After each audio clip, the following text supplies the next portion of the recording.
ओम नमः शिवाय।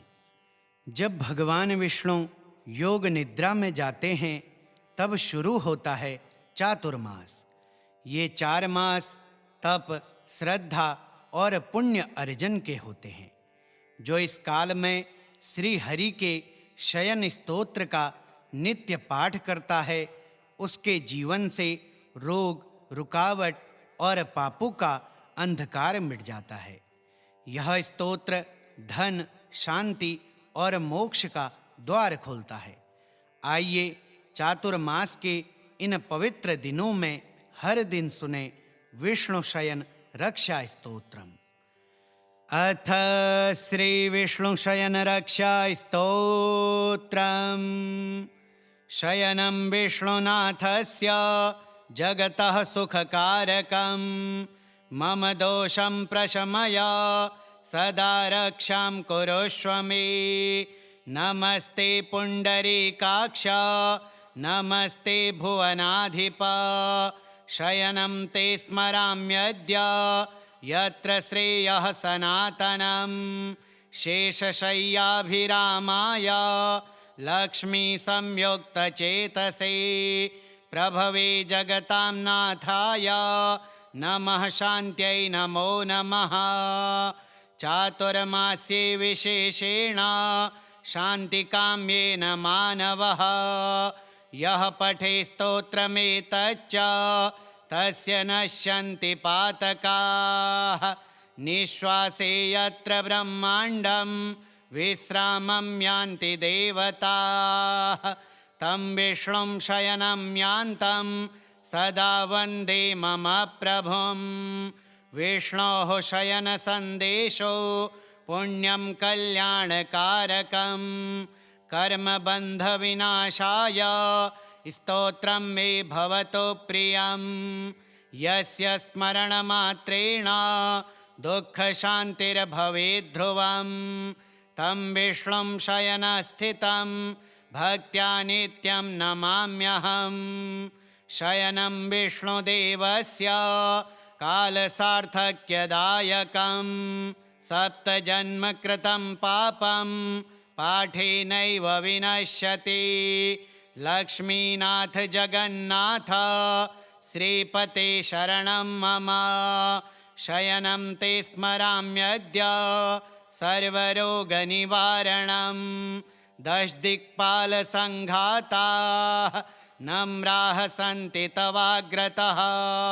शयनं ते प्रणम्याहं मोक्षमार्गं प्रयच्छ मे। इदं स्तोत्रं हरेः शय्यां यो जपेतु विशेषतः धनधान्यं सुखं कीर्तिं स प्राप्नोति न संशयः। शयनं विष्णुनाथस्य जगतः सुखकारकं मम दोषं प्रशमय सदा रक्षां कुरुष्व मे। नमस्ते पुंडरीकाक्ष, नमस्ते भुवनाधिप। शयनं ते स्मराम्यद्य यत्र श्रेयः सनातनं। शेषशय्याभिरामाय लक्ष्मी संयुक्तचेतसे प्रभवे जगतां नाथाय नमः शान्त्यै नमो नमः। चातुर्मास्ये विशेषेण शान्तिकाम्येन मानवः यः पठे स्तोत्रमेतच्च तस्य नश्यन्ति पातकाः। निःश्वासे यत्र ब्रह्माण्डं विश्रामं यान्ति देवताः। तं विष्णुं शयनं यान्तं सदा वन्दे मम प्रभुं। विष्णोः शयनसन्देशो पुण्यं कल्याणकारकं कर्मबन्धविनाशाय स्तोत्रं मे भवतु प्रियं। यस्य स्मरणमात्रेण दुःखशान्तिर्भवेत् ध्रुवं। तं विष्णुं शयनस्थितं भक्त्या नित्यं नमाम्यहं। शयनं विष्णुदेवस्य कालसार्थक्यदायकं सप्तजन्मकृतं पापं पाठेनैव विनश्यति। लक्ष्मीनाथ जगन्नाथ श्रीपते शरणं मम। शयनं ते स्मराम्यद्य सर्वरोगनिवारणं। दशदिक्पालसङ्घाताः नम्राः सन्ति तवाग्रतः। शयनं ते प्रणम्याहं मोक्षमार्गं प्रयच्छ मे। इदं स्तोत्रं हरेः शय्यां यो जपेतु विशेषतः। धनधान्यं सुखं कीर्तिं स प्राप्नोति न संशयः। शयनं विष्णुनाथस्य जगतः सुखकारकं। मम दोषं प्रशमय सदा रक्षां कुरुष्व मे। नमस्ते पुण्डरीकाक्ष नमस्ते भुवनाधिप। शयनं ते स्मराम्यद्य यत्र श्रेयः सनातनं। शेषशय्याभिरामाय लक्ष्मीसंयुक्तचेतसे। प्रभवे जगतां नाथाय नमः शान्त्यै नमो नमः। चातुर्मास्ये विशेषेण शान्तिकाम्येन मानवः। यः पठे स्तोत्रमेतच्च तस्य नश्यन्ति पातकाः। निःश्वासे यत्र ब्रह्माण्डं विश्रामं यान्ति देवताः। तं विष्णुं शयनं यान्तं सदा वन्दे मम प्रभुं। विष्णोः शयनसन्देशो पुण्यं कल्याणकारकं। कर्मबन्धविनाशाय स्तोत्रं मे भवतु प्रियं। यस्य स्मरणमात्रेण दुःखशान्तिर्भवेद्ध्रुवं। तं विष्णुं शयनस्थितं भक्त्या नित्यं नमाम्यहम्। शयनं विष्णुदेवस्य कालसार्थक्यदायकं। सप्तजन्मकृतं पापं पाठेनैव विनश्यति। लक्ष्मीनाथ जगन्नाथ श्रीपते शरणं मम। शयनं ते स्मराम्यद्य सर्वरोगनिवारणं। दशदिक्पालसङ्घाताः नम्राः सन्ति तवाग्रतः। शयनं ते प्रणम्याहं मोक्षमार्गं प्रयच्छ मे। इदं स्तोत्रं हरेः शय्यां यो जपेतु विशेषतः। धनधान्यं सुखं कीर्तिं स प्राप्नोति न संशयः। शयनं विष्णुनाथस्य जगतः सुखकारकं। मम दोषं प्रशमय सदा रक्षां कुरुष्व मे। नमस्ते पुण्डरीकाक्ष नमस्ते भुवनाधिप। शयनं ते स्मराम्यद्य यत्र श्रेयः सनातनं। शेषशय्याभिरामाय लक्ष्मीसंयुक्तचेतसे। प्रभवे जगतां नाथाय नमः शान्त्यै नमो नमः। चातुर्मास्ये विशेषेण शान्तिकाम्येन मानवः। यः पठे स्तोत्रमेतच्च तस्य नश्यन्ति पातकाः। निःश्वासे यत्र ब्रह्माण्डं विश्रामं यान्ति देवताः। तं विष्णुं शयनं यान्तं सदा वन्दे मम प्रभुं। विष्णोः शयनसन्देशो पुण्यं कल्याणकारकं। कर्मबन्धविनाशाय स्तोत्रं मे भवतु प्रियं। यस्य स्मरणमात्रेण दुःखशान्तिर्भवेद्ध्रुवं। तं विष्णुं शयनस्थितं भक्त्या नित्यं नमाम्यहम्। शयनं विष्णुदेवस्य कालसार्थक्यदायकं। सप्तजन्मकृतं पापं पाठेनैव विनश्यति। लक्ष्मीनाथ जगन्नाथ श्रीपते शरणं मम। शयनं ते स्मराम्यद्य सर्वरोगनिवारणं दशदिक्पालसङ्घाताः नम्राः सन्ति तवाग्रतः शयनं ते प्रणम्याहं मोक्षमार्गं प्रयच्छ मे इदं स्तोत्रं हरेः शय्यां यो जपेतु विशेषतः धनधान्यं सुखं कीर्तिं स प्राप्नोति न संशयः शयनं विष्णुनाथस्य जगतः सुखकारकं मम दोषं प्रशमय सदा रक्षां कुरुष्व मे नमस्ते पुण्डरीकाक्ष नमस्ते भुवनाधिप शयनं ते स्मराम्यद्य यत्र श्रेयः सनातनं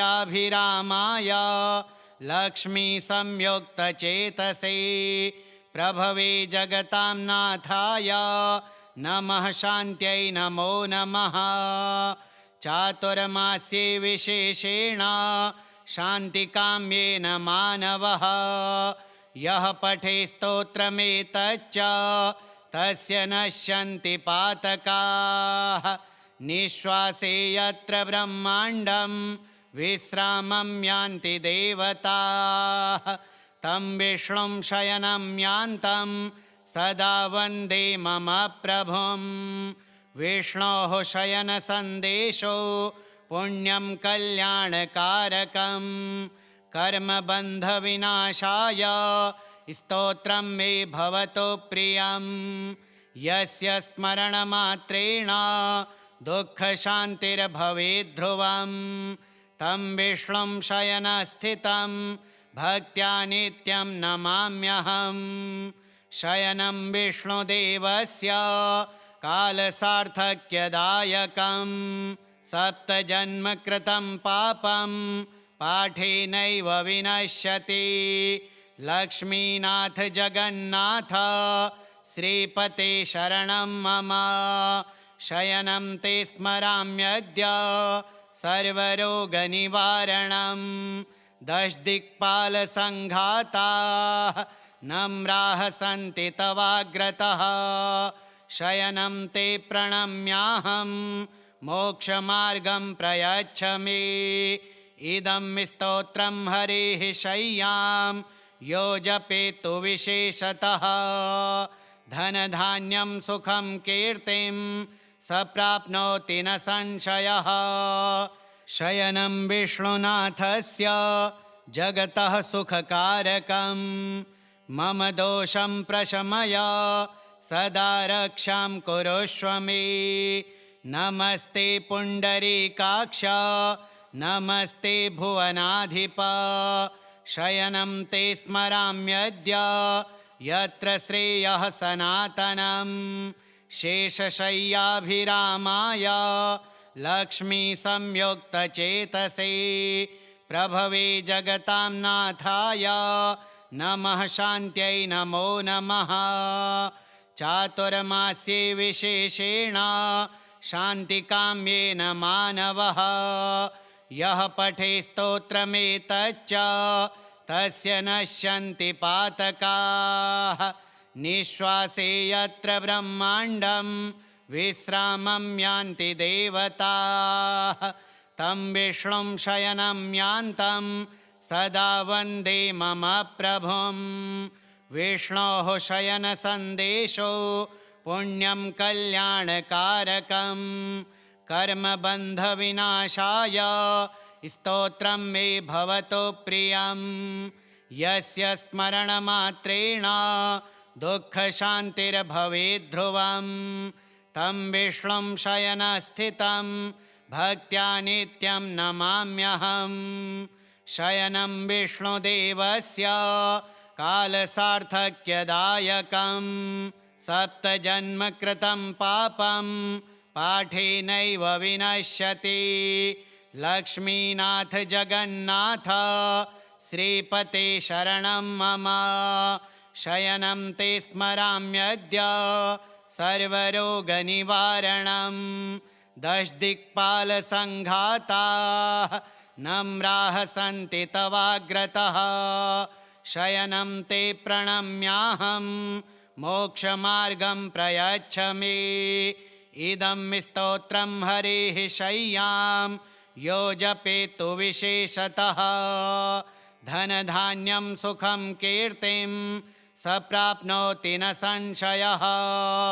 शयनं विष्णुनाथस्य जगतः सुखकारकं मम दोषं प्रशमय सदा रक्षां कुरुष्व मे। नमस्ते पुण्डरीकाक्ष नमस्ते भुवनाधिप शयनं ते स्मराम्यद्य यत्र श्रेयः सनातनं। शेषशय्याभिरामाय लक्ष्मी संयुक्तचेतसे प्रभवे जगतां नाथाय नमः शान्त्यै नमो नमः। चातुर्मास्ये विशेषेण शान्तिकाम्येन मानवः यः पठे स्तोत्रमेतच्च तस्य नश्यन्ति पातकाः। निःश्वासे यत्र ब्रह्माण्डं विश्रामं यान्ति देवताः तं विष्णुं शयनं यान्तं सदा वन्दे मम प्रभुं। विष्णोः शयनसन्देशो पुण्यं कल्याणकारकं कर्मबन्धविनाशाय स्तोत्रं मे भवतु प्रियं। यस्य स्मरणमात्रेण दुःखशान्तिर्भवेत् ध्रुवं तं विष्णुं शयनस्थितं भक्त्या नित्यं नमाम्यहम्। शयनं विष्णुदेवस्य कालसार्थक्यदायकं सप्तजन्मकृतं पापं पाठेनैव विनश्यति। लक्ष्मीनाथ जगन्नाथ श्रीपते शरणं मम शयनं ते स्मराम्यद्य सर्वरोगनिवारणं। दशदिक्पालसङ्घाताः नम्राः सन्ति तवाग्रतः शयनं ते प्रणम्याहं मोक्षमार्गं प्रयच्छ मे। इदं स्तोत्रं हरेः शय्यां यो जपेतु विशेषतः धनधान्यं सुखं कीर्तिं स प्राप्नोति न संशयः। शयनं विष्णुनाथस्य जगतः सुखकारकं मम दोषं प्रशमय सदा रक्षां कुरुष्व मे। नमस्ते पुण्डरीकाक्ष नमस्ते भुवनाधिप शयनं ते स्मराम्यद्य यत्र श्रेयः सनातनं। शेषशय्याभिरामाय लक्ष्मी संयुक्तचेतसे प्रभवे जगतां नाथाय नमः शान्त्यै नमो नमः। चातुर्मास्ये विशेषेण शान्तिकाम्येन मानवः यः पठे स्तोत्रमेतच्च तस्य नश्यन्ति पातकाः। निःश्वासे यत्र ब्रह्माण्डं विश्रामं यान्ति देवताः तं विष्णुं शयनं यान्तं सदा वन्दे मम प्रभुं। विष्णोः शयनसन्देशो पुण्यं कल्याणकारकं कर्मबन्धविनाशाय स्तोत्रं मे भवतु प्रियं। यस्य स्मरणमात्रेण दुःखशान्तिर्भवेत् ध्रुवं तं विष्णुं शयनस्थितं भक्त्या नित्यं नमाम्यहम्। शयनं विष्णुदेवस्य कालसार्थक्यदायकं सप्तजन्मकृतं पापं पाठेनैव विनश्यति। लक्ष्मीनाथ जगन्नाथ श्रीपते शरणं मम शयनं ते स्मराम्यद्य सर्वरोगनिवारणं। दशदिक्पालसङ्घाताः नम्राः सन्ति तवाग्रतः शयनं ते प्रणम्याहं मोक्षमार्गं प्रयच्छ मे। इदं स्तोत्रं हरेः शय्यां यो जपेतु विशेषतः धनधान्यं सुखं कीर्तिं स प्राप्नोति न संशयः।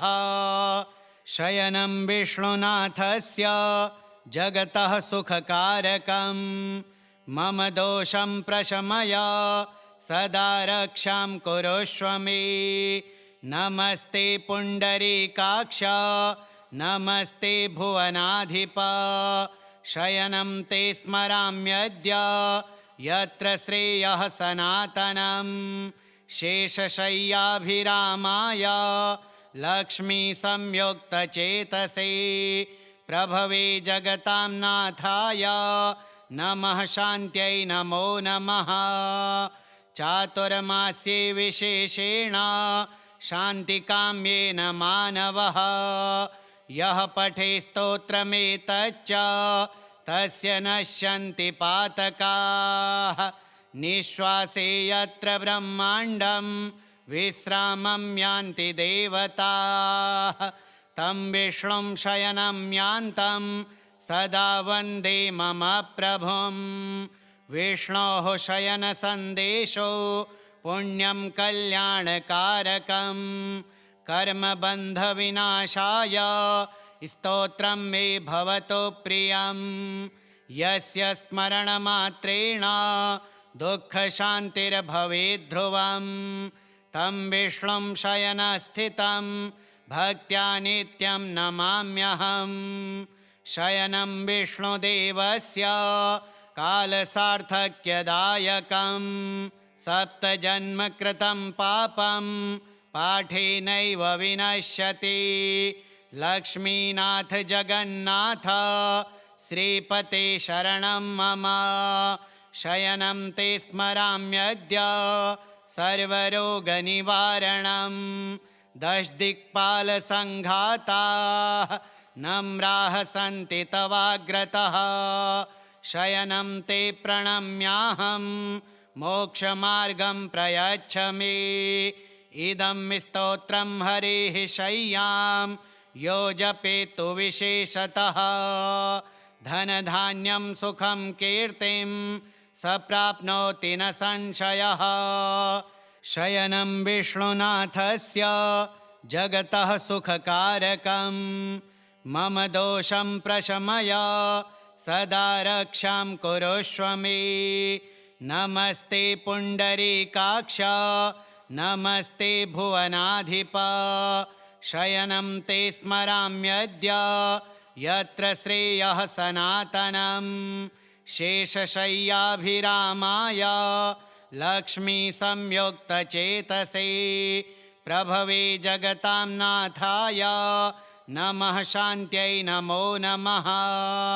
चातुर्मास्ये विशेषेण शान्तिकाम्येन मानवः यः पठे स्तोत्रमेतच्च तस्य नश्यन्ति पातकाः।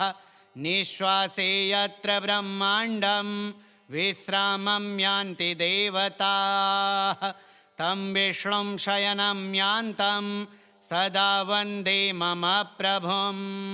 विष्णोः शयनसन्देशो पुण्यं कल्याणकारकं कर्मबन्धविनाशाय स्तोत्रं मे भवतु प्रियं।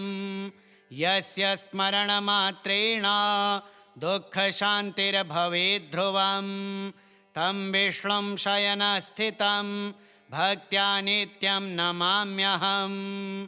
शयनं विष्णुदेवस्य कालसार्थक्यदायकं सप्तजन्मकृतं पापं पाठेनैव विनश्यति। लक्ष्मीनाथ जगन्नाथ श्रीपते शरणं मम शयनं ते स्मराम्यद्य सर्वरोगनिवारणं। दशदिक्पालसङ्घाताः नम्राः सन्ति तवाग्रतः शयनं ते प्रणम्याहं मोक्षमार्गं प्रयच्छ मे। इदं स्तोत्रं हरेः शय्यां यो जपेतु विशेषतः धनधान्यं सुखं कीर्तिं स प्राप्नोति न संशयः। शयनं विष्णुनाथस्य जगतः सुखकारकं मम दोषं प्रशमय सदा रक्षां कुरुष्व मे। नमस्ते पुण्डरीकाक्ष नमस्ते भुवनाधिप शयनं ते स्मराम्यद्य यत्र श्रेयः सनातनं। शेषशय्याभिरामाय लक्ष्मीसंयुक्तचेतसे प्रभवे जगतां नाथाय नमः शान्त्यै नमो नमः। चातुर्मास्ये विशेषेण शान्तिकाम्येन मानवः यः पठे स्तोत्रमेतच्च तस्य नश्यन्ति पातकाः। निःश्वासे यत्र ब्रह्माण्डं विश्रामं यान्ति देवताः तं विष्णुं शयनं यान्तं सदा वन्दे मम प्रभुं। विष्णोः शयनसन्देशो पुण्यं कल्याणकारकं कर्मबन्धविनाशाय स्तोत्रं मे भवतु प्रियं। यस्य स्मरणमात्रेण दुःखशान्तिर्भवेत् ध्रुवं तं विष्णुं शयनस्थितं भक्त्या नित्यं नमाम्यहं। शयनं विष्णुदेवस्य कालसार्थक्यदायकं सप्तजन्मकृतं पापं पाठेनैव विनश्यति। लक्ष्मीनाथ जगन्नाथ श्रीपते शरणं मम शयनं ते स्मराम्यद्य सर्वरोगनिवारणं। दशदिक्पालसङ्घाताः नम्राः सन्ति तवाग्रतः शयनं ते प्रणम्याहं मोक्षमार्गं प्रयच्छ मे। इदं स्तोत्रं हरेः शय्यां यो जपेतु विशेषतः धनधान्यं सुखं कीर्तिं स प्राप्नोति न संशयः। श्रीविष्णुशयनरक्षा स्तोत्रं श्रीविष्णोर्पणमस्तु।